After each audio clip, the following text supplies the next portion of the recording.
کیا ہوا ہے وہ جو گورنر صاحب کے ڈانس کی ویڈیو آئی ہے اس پہ اتنے بیہودہ میسج حضرت مفتی تقی صاحب کے خلاف کہ مفتی تقی صاحب نے اس کو بولا تھا کہ حضرت عمر کا دور تازہ کر دیا.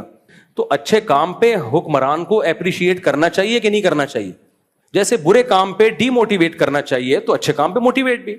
اب وہ یہ تھوڑی مفتی تقی صاحب نے قیامت تک کی گارنٹی لے لی ہے کہ نہ کبھی ڈانس کرے گا. یہ پاکستانیوں کا ظرف خدا کی قسم چھوٹا نہیں بلکہ بہت چھوٹا ہے. ساری زندگی کی ان کی محنت, حضرت کی پوری زندگی کی محنت ایک طرف, ایک جملہ پکڑ کے بیٹھ گئے کہ انہوں نے گورنر کو حضرت عمر سے تشبیہ دے دی.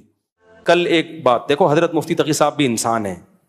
کیا ہوا ہے وہ جو گورنر صاحب کے ڈانس کی ویڈیو آئی ہے اس پہ اتنے بیہودہ میسج حضرت مفتی تقی صاحب کے خلاف کہ مفتی تقی صاحب نے اس کو بولا تھا کہ حضرت عمر کا دور تازہ کر دیا.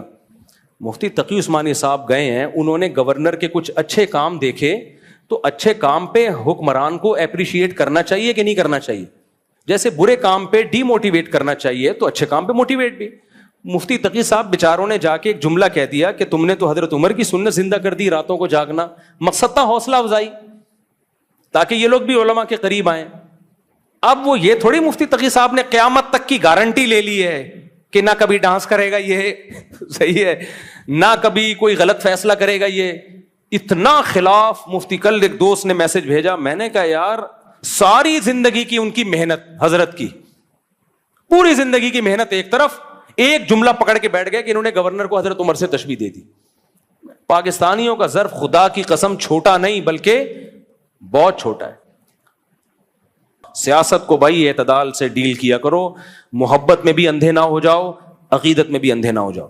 پھر میں نے ان کو مفتی تقی صاحب کے فضائل سنانا شروع کیے. میں نے کہا اگر یہ درباری مولوی ہوتے تو یہ نہ ہوتا. پھر میں نے بتایا کہ کیا کیا ان کے کارنامے ہیں, تو وہ سن کے حیران ہو گیا, بولا یار.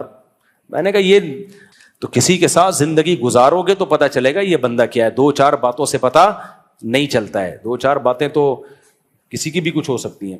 یہ سارے مسئلے پاکستانیوں کے ساتھ ہیں. ذرا سی بات پہ بدگمان اور تھوڑی سی چیزوں پہ عقیدت بھی دیکھ لو. پیروں کی عقیدت ہوتی ہے, سارے دو نمبری والے کام کر رہے ہوتے ہیں, ان کی عقیدت ہی ختم نہیں ہوگی. چوتھائی صاحب کو دیکھ لو نا, سرسوں کا تیل لگا رہے ہیں, کبھی سرسوں کا تیل یوں کر کے لگائیں, سرسوں کا تیل یوں. 70 نہیں ہے یار, 70 بیماریوں کی لسٹ تو پیش کر یار تو. پھر یہ والا تعویذ یوں کر کے یوں کر رہے ہیں. ان لوگوں کو لوگ فالو کر رہے ہیں, اور جو صحیح عالم ہیں, مفتی ہیں, پوری دنیا میں ان کی ٹریولنگ ہے, مفتی تقی عثمانی صاحب جیسے لوگ, ان کی ایک ایک چھوٹی چھوٹی چیز پہ. اچھا یہ بھی الزام لگا رہے ہیں مفتی تقی صاحب نے سود کو حلال کر دیا امریکہ کے کہنے پر. ابے امریکہ نے پابندی لگا دی ہے مفتی تقی صاحب پر, کیونکہ سود کا بیڑا غرق کر دیا انہوں نے. اسرائیل خلاف ہو گیا تھا مفتی تقی عثمانی صاحب کے کہ اسلامک بینکنگ کو پروموٹ کر رہے ہیں, ہمارا تو بٹا بیٹھ گیا. پوری کتاب انگلش میں امریکہ میں مفتی تقی صاحب کے خلاف شائع ہوئی ہے کہ یہ بندہ ہمارے بینکنگ سسٹم میں گھس گیا ہے, یہ مولوی گھس گیا ہمارے سسٹم میں. اور ہمارے یہاں لبرل طبقہ کیا کہہ رہا ہے, کان ادھر سے پکڑو کان ادھر سے پکڑو, برابر ہے, وہی سود ہے, ادھر سے لو ادھر سے لو, وہ سود ہے, اس کو حلال کر دیا درباری مولوی نے امریکہ کے کہنے پر. امریکہ کہہ رہے تو میرے ملک میں آنا پین ہے, امریکہ کہہ رہے تو میرے ملک میں آنا پین ہے. صحیح ہے, امریکہ پابندی لگا رہا ہے. تو پاکستانی قوم ایسا لگتا ہے فرسٹریشن کا شکار ہے, بوکھلاہٹ کا شکار ہے. اسے کچھ ہو گیا ہے بھائی, بہت ہی کچھ عجیب سی. اختلاف کرو زندہ قوموں کی, آپ عاصم منیر سے بھی اختلاف کرو, جنرل باجوہ سے بھی کرو, پرویز مشرف سے بھی کرو اختلاف, لیکن اعتدال جتنا بنتا ہے نا اتنا کرو. اپنی ذاتی کوئی آپ کا کوئی مسئلہ ہوا ہو, بغض لے کے نہ گھومیں. اس ڈپریشن سے آدمی کا دماغ بھی خراب ہوتا ہے. خوش زندگی گزاریں. یہ سب ہمارے اکابر ہیں, مفتی تقی عثمانی صاحب بھی, مفتی عبدالرحیم صاحب بھی, اور جتنے بھی بڑے بڑے لوگ ہیں سب. پالیسیوں میں اختلاف ہے, کوئی ایک طریقے سے دین کی خدمت کر رہا ہے, کوئی دوسرے طریقے سے. اس سے بڑا اختلاف مولانا اشرف علی تھانوی اور مولانا حسین احمد مدنی میں ہوا تھا. مولانا حسین احمد مدنی بولتے تھے پاکستان نہیں بننا چاہیے, اشرف علی تھانوی رحمۃ اللہ بولتے تھے بننا چاہیے. یہ وہ زیادہ بڑا اختلاف تھا, لیکن دونوں مخلص تھے. آج بھی دونوں کے مریدین ملتے ہیں, وہ بھی ملتے تھے آپس میں. تو اتنا ڈیبیٹ کی حد تک رہے, ٹھیک ہے. آپ کو اگر مفتی عبدالرحیم صاحب کی وردی پہ اعتراض ہے, آپ بولو بھائی ہماری رائے میں یہ غلو کر دیا انہوں نے, ٹھیک ہے آپ کی رائے. میری رائے یہ ہے کہ بھائی وہ جو مشن لے کے چلتے ہیں وہ کسی کی پرواہ نہیں. وہ کہتے ہیں لیڈر وہ نہیں ہوتا جو قوم کے آگے آگے چلے, لیڈر وہ ہوتا ہے جو قوم کو اپنے پیچھے چلائے, وہ بتائے کہ ادھر جانا ہے ہم نے. اللہ عمل کی توفیق دے. آپ بھائی کا سوال یہ برداشت سے باہر ہو گیا معاملہ, بم دھماکہ نہ کر دیں یہاں پہ. السلام علیکم. دھماکہ نہیں کریں گے, پنجاب سے آئے ہوئے ہیں آپ سے ملنے کے لیے. اچھا, میرا ایک سوال تھا, پہلے پچھلے جمعے میں آیا تھا یہاں پر, تو آپ کے گارڈوں نے ملنے بھی نہیں دیا. گارڈوں نے ملنے نہیں دیا؟ وہ ٹائم لے کے نہیں آئے ہوں گے نا آپ. ٹائم لے کے تو نہیں آ سکتے تھے, نمبر کسی کا. اچھا چلو اب تو مل لیا. ہمارا سوال یہ ہے کہ کیا زنا ایک قرض ہے؟ نہیں بیٹا, یہ بات غلط مشہور ہے کہ زنا ایک قرض ہے. آپ نے زنا کیا تو آپ کی بہن بیٹی کو چکانا پڑے گا, ایسا نہیں ہے. لا تزر وازرۃ وزر اخرى, کسی کے گناہ کی سزا دوسرے کو نہیں ملتی ہے. یہ بالکل غلط بات ہے. ہاں یہ ضرور ہے کہ جب آپ کے بہن بیٹیوں کو پتہ چلے گا کہ آپ نے زنا کیا ہے تو ان کے دل سے زنا کی نفرت نکل جائے گی. وہ کہیں گے جب یہ کر سکتے ہیں تو ہم کیوں نہیں کرتے. اس طرح کا وبال تو پڑتا ہے. بھائی سوال پوچھ. جی ایک سوال اور.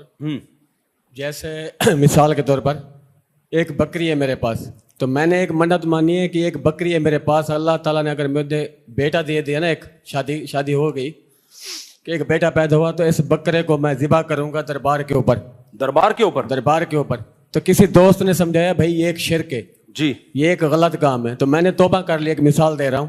ابھی اس بکرے کا کیا کروں, اس کو ذبح کر رہا ہوں اللہ کے نام پہ. وہ جو ناجائز حرام نظر ہے وہ منعقد ہی نہیں ہوتی. آپ نے بکرا ذبح کرنے کی منت مانی تھی کہ مزار پہ بکرا ذبح کروں گا, یہ منت کا لدم ہے. ویسے کوئی بکرا ذبح کرنے کی منت مان لینا, اللہ نے بیٹا دیا تو ایک بکرا ذبح کروں گا, تو بھی بکرا نہ ذبح کرے بلکہ بکرے کی قیمت صدقہ کر دے, وہ بکرے کی جان چھوڑ دے. کل میں نے ایک ویڈیو دیکھی ہے, سیلاب میں ایک بکرا ذبح کر کے ڈال دیا پانی میں. کیا جہالت ہے, حرام کاری ہے. سیلاب آیا ہوا تھا تو انہوں نے کہا دریا کی بھینٹ چڑھاؤ نا ایک بکرے کو.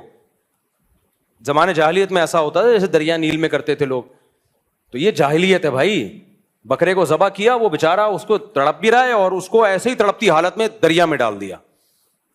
تو یہ تو ظلم ہے جانور کے اوپر, تو یہ حرام ہے, ناجائز ہے. اس سے کوئی دریا وریا نہیں رکے گا, نہ دریا پہ اثر پڑے گا اس سے.